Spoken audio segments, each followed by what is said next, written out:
Hello दोस्तों, स्वागत है आपका हमारे चैनल डीडी स्टडी सेंटर में। मैं दिव्या। आज हम इस वीडियो में बात करने वाले हैं अतिसार यानी डायरिया के बारे में कि डायरिया क्या है, इसके क्या कारण हैं, इसके क्या लक्षण हैं, डायरिया में क्या खाना चाहिए और क्या नहीं खाना चाहिए, इस वीडियो में बताएंगे। तो आइए हम वीडियो स्टार्ट करते हैं।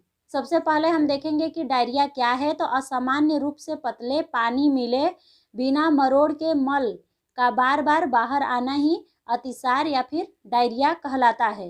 तो आइए अब हम देख लेते हैं कि यह किन किन एज ग्रुप में होता है। तो डायरिया हर एक एज ग्रुप में होता है, बच्चों में भी होता है, जवानों में भी होता है, बूढ़ों में भी होता है और यह कभी भी किसी भी एज में और किसी भी मौसम में हो सकता है।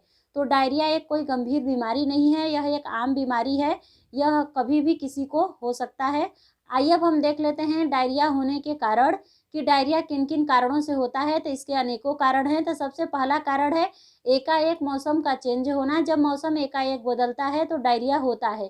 दूसरा कारण है पाचन अंगों के कार्य में गड़बड़ी अगर हो जाता है तो डायरिया होने के चांसेस हो जाते हैं। और तीसरा कारण है ऋतु के विपरीत अगर आप आहार विहार करते हैं, यानी कि मौसम के विपरीत अगर आप घूमते फिरते हैं तो इसके कारण भी डायरिया होता है। अगला कारण है ज़्यादा नमकीन वाली चीज़ें खाने से होता है। ज़्यादा मिर्च मसाले वाली चीज़ें, तली भुनी चीज़ें और हैवी खाना अगर आप खाते हैं जिससे कि आपको डाइजेशन अच्छे से नहीं होता, जिन खाना के कारण उससे भी डायरिया होता है, यानी कि गरिष्ठ भोजन खाने से भी डायरिया होता है। अगर आप ज़्यादा मीठी चीज़ें खा लेते हैं तो इसके कारण भी डायरिया होता है। अगर आप ज़्यादा ठंडी चीज़ें खाते हैं, ज़्यादा ठंडा पानी पीते हैं तो इसके कारण भी होता है। अगर आप ज़्यादा मात्रा में बर्फ़ खाते हैं तो इसके कारण भी डायरिया होता है। अगर आप दूषित फल और दूषित जल का अगर आप सेवन करते हैं तो इसके कारण भी डायरिया होता है। ज़्यादा खाना खाने से भी डायरिया होता है। अगर आपने एक बार खाना खाया और खाना अच्छे से नहीं पचा, डाइजेस्ट नहीं हुआ, अगर आपने दोबारा खाना फिर से खा लिया तो इसके कारण भी डायरिया होता है। या फिर ओवर ईटिंग के कारण भी डायरिया होता है। अगर आप ज़्यादा रात तक जगते हैं तो इसके कारण भी डायरिया होता है। और अगर आपके पेट में कृमि है तो इसके कारण भी डायरिया होता है। आइए अब हम देख लेते हैं डायरिया के लक्षण के बारे में कि कैसे आपको पता चले कि आपको डायरिया हुआ है। तो इसके कुछ लक्षण हैं जो हम आपको बताएंगे। तो आइए देखते हैं। अगर आपको डायरिया है तो आपको सबसे पहले हल्का सा आपके पेट में मीठा दर्द होगा, मतलब हल्का हल्का दर्द होगा आपके पेट में अगर आपको डायरिया हुआ है तो। यह इसका एक पहला लक्षण है कि आपको दस्त आने से पहले आपके पेट में हल्का दर्द होता है।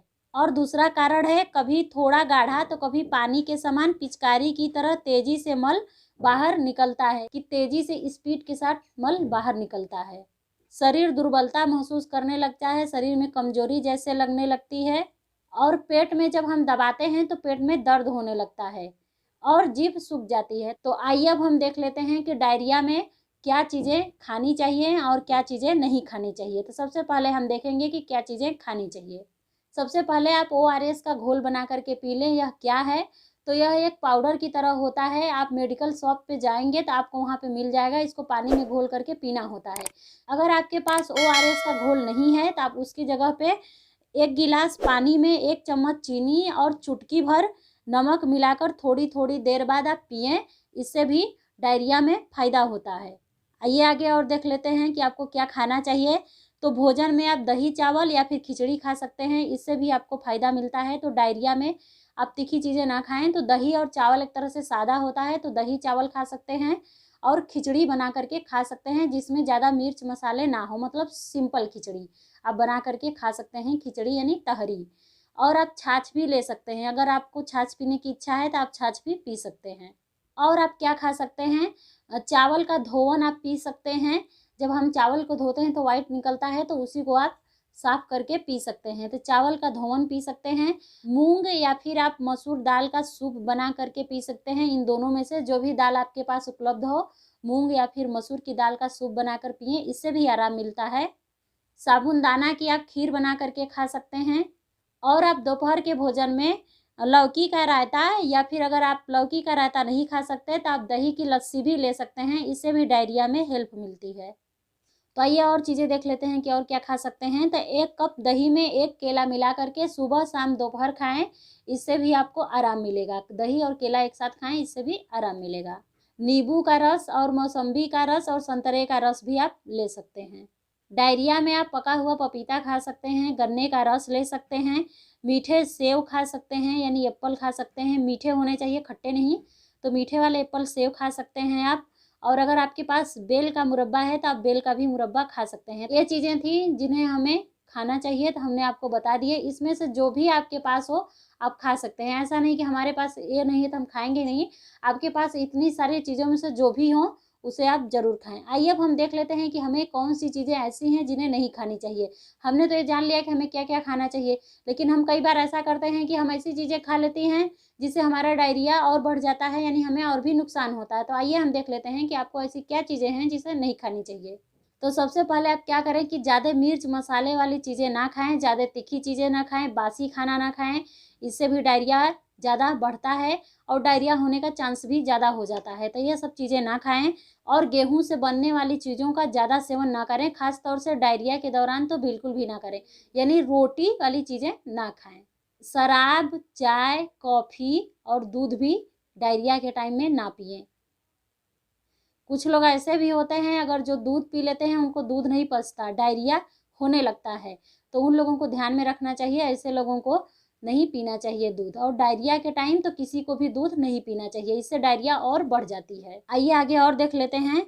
मक्खी बैठी हुई चीज़ या फिर बिना ढकी हुई चीज़, जो खाने पीने की चीज़ें होती हैं उसे ना खाएं। पूरा मिला जुला के जो बाहर ठेले वगैरह पे लगा के चीज़ें बेचते हैं उन्हें ना खाएं, क्योंकि वहाँ पे बहुत सारी दूषित मक्खियाँ आती हैं और वहाँ पे गंदगी छोड़ के चली जाती हैं, और हम क्या करते हैं, जाते हैं और मज़े से खाते हैं। तो ऐसा आप ना करें। बिना ढकी हुई चीज़ और खुले में रखी हुई जो चीज़ें होती हैं उसे आप ना खाएं। और फ्रिज में रखी हुई चीज़ें तुरंत निकाल करके ना खाएं। फ्रिज में अगर आप कोई चीज़ खाने पीने की रखी हैं तो उसे आप पहले बाहर निकाल दें, थोड़ी देर बाद जब वह बिल्कुल मतलब नॉर्मल टेम्परेचर पे आ जाए तब आप खाएं। जैसे कि हम कोई भी चीज़ फ्रिज से निकालते हैं तो बहुत और ठंडा होता है, तो उसको नॉर्मल टेम्परेचर पे आने दें, फिर इसके बाद खाएं। तुरंत फ्रिज से निकाल करके कोई भी चीज़ ना खाएं। अब हम सब्जियों में देख लेते हैं कि हमें क्या नहीं खाना चाहिए। तो आलू नहीं खाना चाहिए, बैगन नहीं खाना चाहिए, घुइया नहीं खाना चाहिए, ये थोड़ा सा हैवी होते हैं। और इमली का भी आप सेवन ना करें। और गोभी खाते हैं तो गोभी ना खाएं। अचार का सेवन ना करें, खास तौर पे आम के अचार का सेवन ना करें। और कई घंटों से रखा हुआ सलाद भी आप ना खाएं। जैसे कि हम शादी पार्टी में कहीं भी जाते हैं तो काफ़ी टाइम से जो सलाद कटे हुए हैं उनका भी आप सेवन ना करें। जब भी आप सलाद खाएं, सलाद को फ्रेश काट करके खाएं। तो काफ़ी टाइम से रखे हुए सलाद का सेवन ना करें, इससे भी डायरिया बढ़ने के चांसेस होते हैं और डायरिया होते हैं। तो हमने इसमें आपको बता दिए कि डायरिया में आपको क्या खाना चाहिए, क्या नहीं खाना चाहिए, इसके कारण क्या हैं, लक्षण क्या हैं और डायरिया क्या है। तो उम्मीद करते हैं आपको ये सारी चीज़ें समझ में आ गई। वीडियो अच्छी लगी हो तो इसे लाइक कर दीजिए। चैनल पे पहली बार आए हैं तो चैनल को भी सब्सक्राइब कर लीजिए। अपने फैमिली फ्रेंडों में भी शेयर कीजिएगा। अगर डायरिया से रिलेटेड आपका कोई भी क्वेश्चन है तो आप कमेंट बॉक्स में ज़रूर लिख करके बताइएगा। अगर आपको किसी और टॉपिक पे वीडियो देखनी है तो भी लिख करके बताइएगा, हम बनाने की ज़रूर कोशिश करते हैं। मिलते हैं आपसे अगले वीडियो में, तब तक के लिए आप खुश रहें और मस्त रहें।